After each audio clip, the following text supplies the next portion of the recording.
ইন্তেকালের প্রায় 40 ঘন্টা পর রাসূলুল্লাহ সাল্লাল্লাহু আলাইহি সাল্লামকে দাফন করা হয়।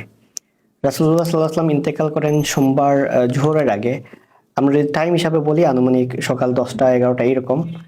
আর ওনাকে দাফন করা হয় বুধবার রাতে, মাঝরাতে বা ফজরের আগে। সেই হিসাবে সময়টা প্রায় ধরা হয় 40 ঘন্টার মতো। তো এই 40 ঘন্টা কি হয় এরকম যদি আমরা লিস্ট করি তাহলে 10টা পয়েন্ট বলা যাবে যে এই 40 ঘন্টা কি হয়েছিল। প্রথমত রাসূলুল্লাহ সাল্লাল্লাহু আলাইহি ওয়াসাল্লাম ইন্তেকালের পর উনি যে আসলে ইন্তেকাল করছেন কিনা এইটা নিয়ে একটা কনফিউশন দেখা দেয়। স্পেশালি অনেক সাহাবী মেনে নিতে পারতেছেন না যে রাসূলুল্লাহ সাল্লাল্লাহু আলাইহি ওয়াসাল্লাম ইন্তেকাল করছেন। ওমর ইবনুল খাত্তাব রাদিয়াল্লাহু আনহু তো বলেই ফেললেন যে যে বলবে রাসূলুল্লাহ সাল্লাল্লাহু আলাইহি ওয়াসাল্লাম ইন্তেকাল করছেন তাকে কতল করা হবে। উনি মসজিদে এই ঘোষণাটা করেন। পরে আবু বকর রাদিয়াল্লাহু আনহু যখন আসেন, উনি একটু দূরে ছিলেন। উনি আসার পর উনি কনফার্ম করলেন যে রাসূলুল্লাহ সাল্লাল্লাহু আলাইহি ওয়াসাল্লামকে উনি দেখতে গেলেন, উনি ওনার কপালে চুমু দিলেন, তারপর কনফার্ম করলেন যে রাসূলুল্লাহ সাল্লাল্লাহু আলাইহি ওয়াসাল্লাম ইন্তেকাল করছেন। তার মানে প্রথমত হলো ডেথ কনফার্মেশন একটা। সেকেন্ড হলো গিয়ে এটার কিছুক্ষণ পর, কয়েক ঘন্টা পর সাকিফায়ে বনু সাইদা নামক একটা জায়গায় মসজিদ থেকে একটু কাছেই ওইখানে একটা মিটিং হয়। সেই মিটিংকে আবু বকর রাদিয়াল্লাহু আনহুকে খলিফা নির্বাচিত করা হয় এবং এইটাকে বলা হয় তাকে উম্মতের উপর অনেক বড় একটা ফিতনা আসতে পারতো। তো এই ফিতনাটা রাসূলুল্লাহ সাল্লাল্লাহু আলাইহি ওয়াসাল্লাম ইন্তেকালের কয়েক ঘন্টা পরের এই ফিতনাটা দূর করা হয় আবু বকর রাদিয়াল্লাহু আনহুকে খলিফা নির্বাচনের মধ্য দিয়ে। তারপরে দুইটা ইভেন্ট গেল।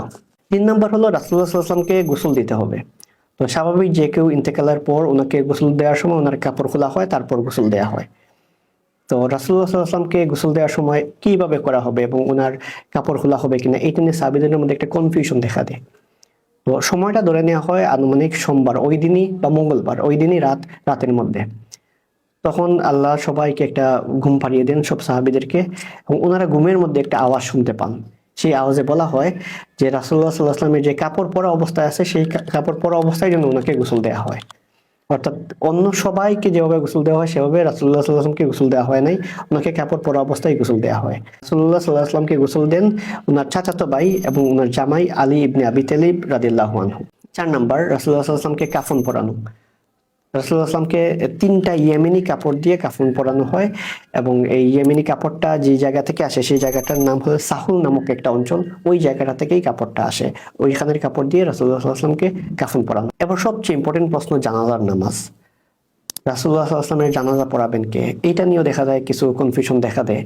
পরবর্তীতে সাহাবীরা সিদ্ধান্ত নেন যে জানাজার নামাজে কোনো ইমাম থাকবেন না, প্রত্যেকেই নিজে নিজে গিয়ে নামাজ পড়বেন। যেমন ধরেন আমরা জামাতে নামাজ মিস হলে আমরা যেমন একা একই নামাজ পড়ি, এরকমই প্রথমে পুরুষরা গিয়ে নামাজ পড়েন, তারপর মহিলারা গিয়ে, তারপর বাচ্চারা গিয়ে, যারা ছোট ছিল তারা গিয়ে নামাজ পড়েন। অর্থাৎ ওই নামাজের কোনো ইমাম ছিলেন না। জানাজার নামাজ প্রত্যেকেই নিজে নিজে গিয়ে জানাজার নামাজ, আমরা যেমন জামাত ছুটলে যেরকম নিজে নিজে নামাজ পড়ি ঠিক তেমনি নিজে নিজে গিয়ে জানাজার নামাজ পড়েন ইমাম স্যার। 6 নম্বর হলো কবর খোঁড়া।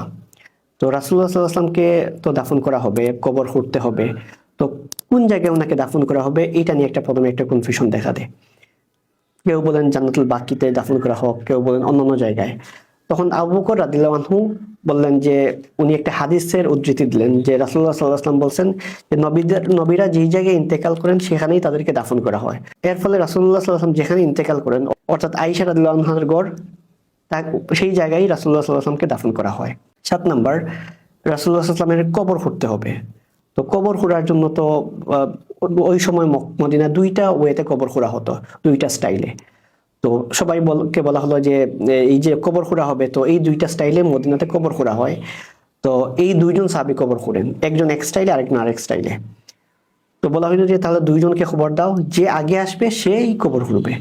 তখন দেখা যায় আবু তালহা আনসারী রাদিয়াল্লাহু আনহু আগে আসেন এবং তিনি রাসূলুল্লাহ সাল্লাল্লাহু আলাইহি ওয়াসাল্লামের কবরটা খোঁড়েন। অতঃপর রাসূলুল্লাহ সাল্লাল্লাহু আলাইহি ওয়াসাল্লামকে দাফন করতে হবে। দাফন করার সময় 4জন সাহাবী কবরে নামেন। সেই 4জন সাহাবী ছিলেন রাসূলুল্লাহ সাল্লাল্লাহু আলাইহি ওয়াসাল্লামের পরিবারের অন্তর্ভুক্ত। এখানে আরেকটা জিনিস বলে রাখা ভালো যে রাসূলুল্লাহ সাল্লাল্লাহু আলাইহি ওয়াসাল্লামকে যে গোসল করা হবে, তো এইটা কে করবেন এইটা নিয়েও তো একটা কনফিউশন হওয়ার কথা। ওই যে আবু বকর রাদিয়াল্লাহু আনহু খলিফা হলেন, খলিফা হওয়ার পর তো উনি অনেকগুলা ডিসিশন, লাস্টে শেষের ডিসিশনটা নিবেন কে? এই জায়গায় হলো খলিফা, উনি আসলে ডিসিশনটা নেবেন। উনি যদি ডিসিশনটা না নিতেন তাহলে একটা বিশৃঙ্খলা দেখা দিত। তো গোসলের ক্ষেত্রেও কিন্তু ডিসিশনটা আবু বকর রাদিয়াল্লাহু আনহু নেন যে রাসূলুল্লাহ সাল্লাল্লাহু আলাইহি ওয়াসাল্লামকে গোসলটা করাবেন, ওনার পৈতৃক সম্পর্কের দিক দিয়ে যারা আছেন তারাই ওনাকে গোসল করাবেন। দাফনের ক্ষেত্রেও কিন্তু এইটা মেনটেন করা হয়।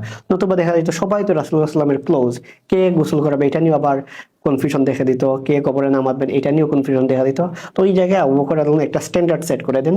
সেই স্ট্যান্ডার্ড অনুযায়ী দেখা যায় আলী রাদিয়াল্লাহু আনহু গোসল করান এবং উনি ওনাকে কবরে দাফন করেন। সেই চারজন ছিলেন একজন আলী রাদিয়াল্লাহু আনহু, একজন আব্বাস রাদিয়াল্লাহু আনহু, একজন ফদল ইবনে আব্বাস রাদিয়াল্লাহু আনহু, সালিহ রাদিয়াল্লাহু আনহু, উনি ছিলেন রাসূলুল্লাহ সাল্লাল্লাহু আলাইহি ওয়াসাল্লামের গোলাম, ওনার আজাদকৃত দাস। এই চারজন মিলে রাসূলুল্লাহ সাল্লাল্লাহু আলাইহি ওয়াসাল্লামকে কবরে দাফন করেন। 9 নাম্বার, রাসূলুল্লাহ সাল্লাল্লাহু আলাইহি ওয়াসাল্লামকে কবরে দাফন করা হলো, রওজায় দাফন করা হলো। তো সর্বশেষ কোন ব্যক্তি রাসূলুল্লাহ সাল্লাল্লাহু আলাইহি ওয়াসাল্লামকে টাচ করেন, সাহাবীদের মধ্যে মানে সবচেয়ে লাস্টে কে টাচ করেন? এটা আমাদের মনে হতে পারে ঠিক আছে কেউ ক্যাজুয়ালি হয়তো বা টাচ করছেন, না, একজন সাহাবী জেনে বুঝেই এটা উনি স্মরণীয় হয়ে থাকতে চান যে আমি রাসূলুল্লাহ সাল্লাল্লাহু আলাইহি ওয়াসাল্লামকে দুনিয়ার বুকে সর্বশেষ টাচ করছি। তো ওনার নাম ছিল মুগিরা ইবনে শুবা রাদিয়াল্লাহু আনহু। উনি কিভাবে রাসূলুল্লাহ সাল্লাল্লাহু আলাইহি ওয়াসাল্লামকে টাচ করেন এই রিলেটেড দুইটা বর্ণনা পাওয়া যায়।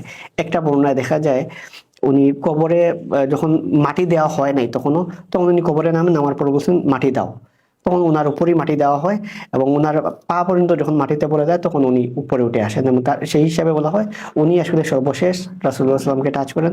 আরেকটা ঘটনা পাওয়া যায় যে সবাই যখন কবরে থেকে উঠে পড়ে তখন উনি ওনার আংটিটা রাসূলুল্লাহ সাল্লাল্লাহু আলাইহি ওয়াসাল্লামের কবরে ফেলে দেন। তো ফেলে দেওয়ার পর যখন সবাই মাটি দিবে তখন বলতেছেন যে দাঁড়া দাঁড়া আমার আংটিটা তো পড়ে গেছে রাসূলুল্লাহ সাল্লাল্লাহু আলাইহি ওয়াসাল্লামের কবরে। তখন উনি আবার কবরে নামেন, নামার পর সেই আংটিটা তুলেন, রাসূলুল্লাহ সাল্লাল্লাহু আলাইহি ওয়াসাল্লামকে টাচ করে আসেন এবং এইভাবে উনি এটা নিয়ে খুবই গর্ববোধ করতেন যে সবার মধ্যে আমি সর্বশেষ রাসূলুল্লাহ সাল্লাল্লাহু আলাইহি ওয়াসাল্লামকে টাচ করে আসছি। 10 নাম্বার, রাসূলুল্লাহ সাল্লাল্লাহু আলাইহি ওয়াসাল্লামকে দাফন করা হলো, সব সাহাবী উঠে আসলেন এবং বলা হয় থাকে সাহাবীরা বলছেন ওনাদের জীবনে সবচেয়ে কষ্টের দিনটা ছিল ওই দিনটা, যে দিন রাসূলুল্লাহ সাল্লাল্লাহু আলাইহি ওয়াসাল্লামকে দাফন করা হয় এবং ওই দিন ওনারা আসলে কিছুই করতে পারতেছিলেন না, যে এত মন খারাপ তাদের সবচেয়ে প্রিয় মানুষকে দাফন করে আসেন এবং যেই মানুষকে টাচ করতে পর্যন্ত তাদের সমীহ করতেন যে ওনাকে টাচ করব, ওইটাও চিন্তা করতে পারতেন না, সেই মানুষের উপর তারা মাটি ফেলেন, তাকে দাফন করে আসেন। এবং ওনারা যখন ফিরে আসেন তখন ফাতিমা রাদিয়াল্লাহু আনহা রাসূলুল্লাহ সাল্লাল্লাহু আলাইহি ওয়াসাল্লামের মেয়ে, উনি আনাস ইবনে মালিক রাদিয়াল্লাহু আনহুকে জিজ্ঞেস করলেন, ও আনাস তুমি কিভাবে পারলে আমার রাসূলের উপর তুমি মাটি ফেলতে? এত ইমোশনালি ওনারা রিয়াক্ট করেন, কিভাবে পারলা আমার রাসূলের উপর তোমরা মাটি ফেলতে? এখানে আরেকটা ঘটনা আছে, সেটা হলো আয়েশা রাদিয়াল্লাহু আনহা উনি একবার স্বপ্ন দেখেন। উনি স্বপ্ন দেখেন যে 3টা চাঁদ ওনার কুলের উপর পড়ছে। সেই স্বপ্ন দেখার পর উনি ওনার বাবার কাছে যান যে এই স্বপ্নের ব্যাখ্যাটা কি। তখন ওনার বাবা বলেন কিছুদিন অপেক্ষা করতে। যখন রাসূলুল্লাহ সাল্লাল্লাহু আলাইহি ওয়াসাল্লাম ইন্তেকাল করেন এবং রাসূলুল্লাহ সাল্লাল্লাহু আলাইহি ওয়াসাল্লামকে ওনার ঘরে দাফন করা হয়, তখন আবু বকর রাদিয়াল্লাহু আনহু বলেন যে তুমি যে স্বপ্ন দেখছিলে না, সেই স্বপ্নটা একটা পূরণ হলো। 3টা চাঁদের মধ্যে সর্বোত্তম চাঁদ, সবচেয়ে মানে সেরা চাঁদ, সেটা এখন তোমার ঘরেই দাফন করা হলো। তার মানে প্রথম চাঁদটা ওনার ঘরে পড়ে, ওনার ঘরেই ওনাকে দাফন করা হয়। সেকেন্ড হলো ওনার বাবা এবং উমর ইবনে খাত্তাব, ইসলামের প্রথম 2 খলিফাকেই আয়েশা রাদিয়াল্লাহু আনহার ঘরে দাফন করা হয়।